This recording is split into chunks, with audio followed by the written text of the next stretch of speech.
Political partisanship was on full display in the Senate this week when President Biden's nominee for a Court of Appeals appointment faced a brutal and, in my opinion, unfair line of questioning from Republicans on the Senate Judiciary Committee. His sin? Having actually tried cases and representing clients. GOP senators grilled Michael Arthur Delaney over his role in defending an 18-year-old New Hampshire prep school student in a rape case.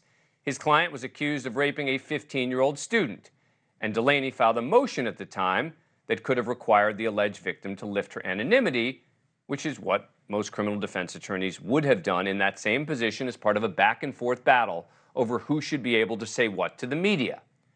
Nonetheless, here's what went down yesterday, starting with Senator Josh Hawley. You made the decision. You forced her to come forward. She was brave and did it, and now you're accountable for that. And quite frankly, I'm astounded you've been nominated. I can't believe we're sitting here having this conversation today. And I, for one, will not support your nomination for these reasons. People who put sexual assault victims through this kind of torture shouldn't sit on the bench. Now, it should be noted, Delaney's client was acquitted of all the most serious charges against him, including rape. He would wind up being convicted of misdemeanor sexual assault and endangering the welfare of a child since he was 18 and she was 15.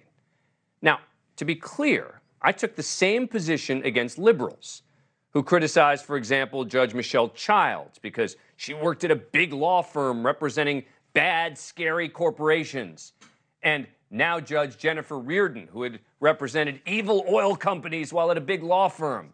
The left feels any lawyer who actually made money representing big clients should be precluded from becoming a federal judge.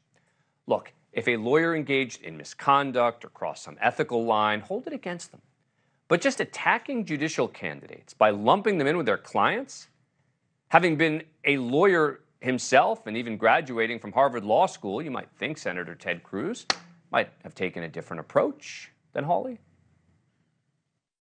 Mr. Delaney, there is a reason why virtually every Democrat has skipped this hearing. They're embarrassed about this nomination.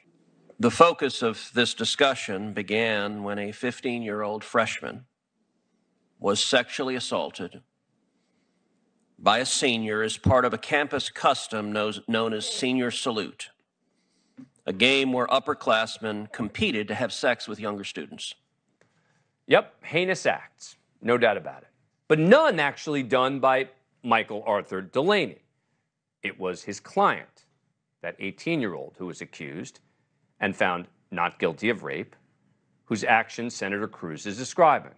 But as I said, Republicans aren't alone with this holier-than-thou nonsense. You know, Democrats famously lambasted a Republican candidate for governor in Illinois this past election cycle with a political ad attacking not him, not his policies, but who he is represented as an attorney. We don't have that. All right, it sounds like both parties would like more judges with no actual legal experience, but let's ask someone who actually has some. Elie Honig, former prosecutor and CNN senior legal analyst. He is the author of the new book, Untouchable, How Powerful People Get Away with It. Elie, good to see you. Thanks for having me. All right, so what do you make of this this show in the Senate right here? So I think I'm pretty much aligned with you, Dan. Maybe we'll disagree on some of the nuances. I certainly see the political hay to be made here, right? It resonates with people. You represented a horrible person who did horrible things.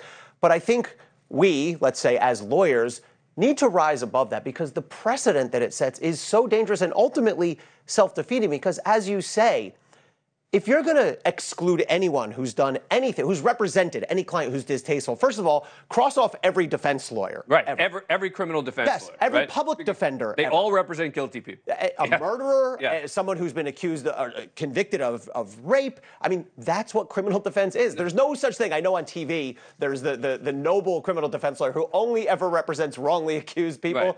That's not reality. So cross all them off. Cross off virtually anybody who's ever worked for a major law firm, right? Because they're going to have worked for some client, some interest that you on either side are going to find particularly the left. The left doesn't like the big law firm people. It goes both ways. Elizabeth Warren, right?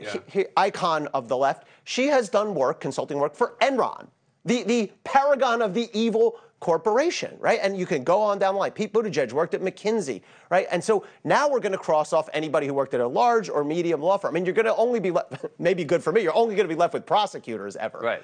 Who get to, generally be the good guy. But I think there's a real dangerous precedent there, and I think we're going to wrongly punish the people who are doing the noble work of being a lawyer. Thank you for watching. Go to newsnationnow.com to find NewsNation on your cable provider. And don't forget to click the red subscribe button below to get more of NewsNation's fact-driven, unbiased coverage.